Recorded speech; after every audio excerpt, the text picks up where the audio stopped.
You guys, welcome to Sick of Pricks, a type 2 diabetes podcast. I'm Mary, your diabetes bestie, and today we're calling out one of the biggest lies in wellness culture. And it's probably one of the most seductive ones. I'm talking about motivation. Here's the thing.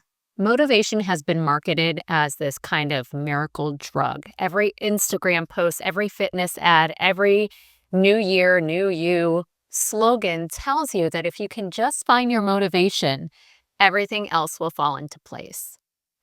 But I really want you to hear this because it's so important. Motivation is not a strategy. It's a feeling, and feelings are flaky. They're fleeting. So today we're talking about why motivation will absolutely lie to you and what actually keeps you going when that new week, new goals, new you energy is long gone. We're going to talk about how this shows up in your nutrition, your movement, your mindset, and your diabetes management, because this one runs through every part of life with type 2. So let's start with the truth. Motivation feels really good, but it doesn't last. When you first decide to make a change, motivation feels like rocket fuel.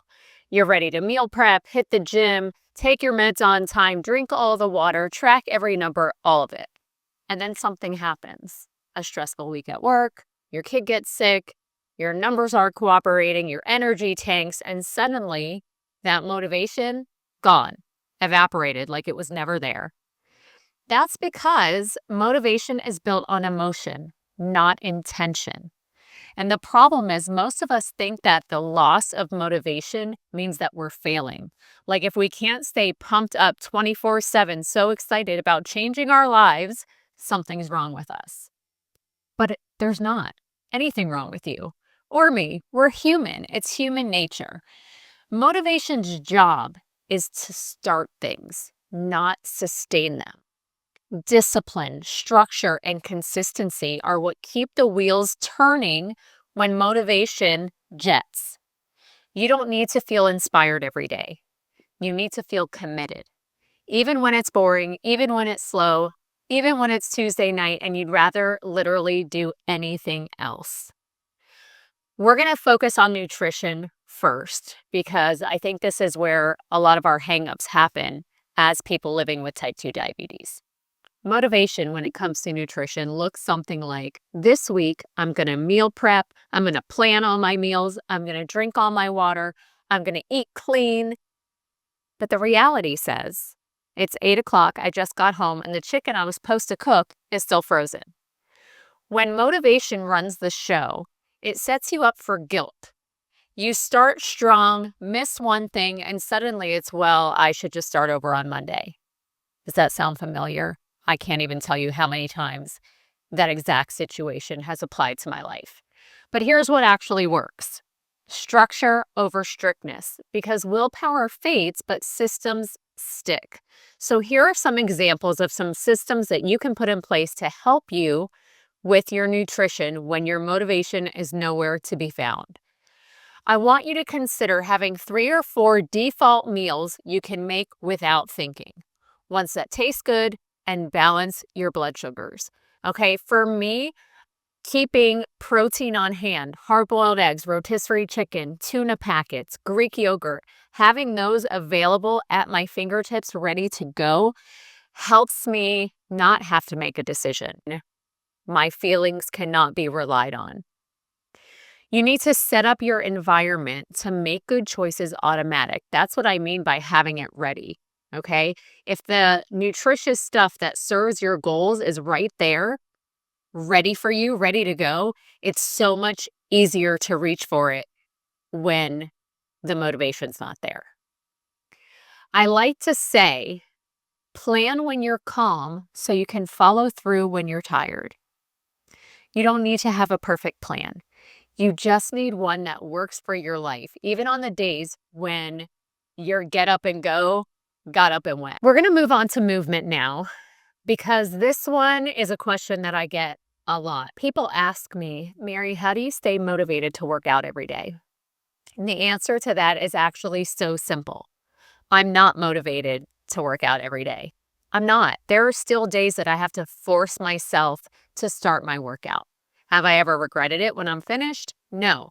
But some days I'm like, ugh, I would seriously rather do anything else than get sweaty and have to wash my hair and ugh, I'm going to be sore, like whatever. Some days I just don't want to. And I used to think I needed to feel inspired to move. But what I've learned is that the movement itself creates that feeling. The action comes first, and then the motivation/inspiration comes after. You know that feeling when you finish a workout and suddenly everything feels lighter, your mood, your blood sugar, your stress. That's not magic. It's chemistry. Movement literally changes the chemistry in your body. It lowers stress hormones, improves insulin sensitivity, and boosts dopamine. So the next time you catch yourself saying, I don't feel like it, I want you to try something. Say, I'll just do 5 minutes. 5 minutes of stretching. One song in Supernatural. That's what I do for cardio every day. So for me, when I am struggling, I'm like, just do a quick hits, which is less than 10 minutes most of the time. If I can convince myself to start that, I'll keep going. A walk to the mailbox, around the block, dance to a song in your kitchen. Okay? Once you start moving, you almost always keep going because the hardest part isn't the workout. It's the first step. It's the saying yes. It's the pressing play. It's the getting started. Motivation will tell you, do it when you feel ready. But discipline says, do it anyway.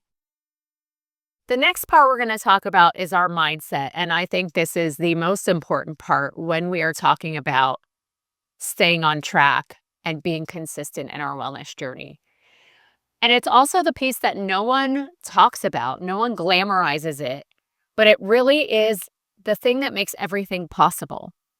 Motivation might whisper to you, you're never going to stick with this. But your mindset can say, I don't have to be perfect. I just have to keep going. That's where the real change happens because the truth is, you're not always going to want to do the thing. And that's okay. You can still do it anyway. I did a call with the Sugar Mama Strong Sisterhood a while back about this exact topic. And I remember telling them as a grown-up, there are hundreds of things that I do all the time that I don't want to do. Okay? I don't want to do them. I don't want to write out my business expenses. I don't want to fold the laundry. I don't want to change the cat's litter box. I don't want to clean toilets. I don't want to do any of that. But guess what I do? All those things. Because I need to do them. They have to get done. And when you start thinking about things for yourself, your self-care as things that you have to get done no matter what, it's a mindset shift. You're not always going to want to do the thing, but you can still do it anyway. One of the biggest shifts I made was learning to separate my feelings from my follow-through. Even though I didn't feel like it, I could still do it. You could still do it anyway. There are plenty of days I didn't want to check my blood sugar because I already knew it wasn't good. But ignoring it didn't fix it. It just kept me in the dark. So now I check.